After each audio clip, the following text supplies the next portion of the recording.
जेरुझलेमाचे वाटेर आसो जेजू आपल्या कष्टा मरणा पुनर्जीवनपणाविशीं उलयता. पूण जेबेदेवाच्या पुतांचे आवय थंय आपोस्तोल जाकोब आनी जुआंव हांचे मतींत अधिकार, बसका आनी राजकीयाची वेगळीच चिंतना गुंतात.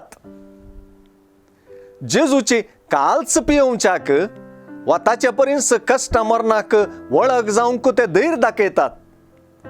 तरी हें धैर्य जेजूनच तांकां दिवचें देणें आनी बेसांव म्हणलें तांणी समजूंक आसा. जेजूच्या राजांत उजव्या दाव्याक आपल्या पुतांक बसोवच्या विशीं अर्थरहीत मागणें जाकोब जुआंवची आवय जेजू लागीं करता. जेजू ह्या मागण्याक अर्थ दिवच्यो गजाली खंयच्यो म्हणलें सर्व आपोस्तलांक आनी जाकोब जुआंवच्या आवयक शिकयता. संवसारी राजाच्या आगी आपलें राज कशें विंगड तराचें म्हणून जेजू समजयता.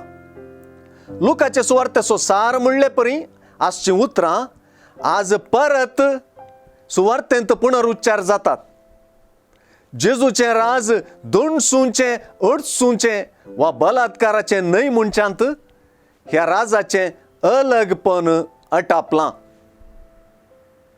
जेजूच्याच देखीबरीत शिकवणेच्या उतरांनी तें अशें विणलां. तुमचे मदें तशें जायनाये. तुमचे मदें वर्तो जावंक अपेक्षिता तो हेरांचो चाकर जावं आनी तुमचे मदें पयलें जावंक सोदता तो तुमचो गुलाम जावं. मनशा पुती हेरांक आपले सेवा चाकरेक लावंक न्हय बगर आपणेंच हेरांची सेवा चाकरी करूंक आनी सोमेस्ताचे सोडवणे पासत आपलो जीवच दिवंक म्हूण आयला.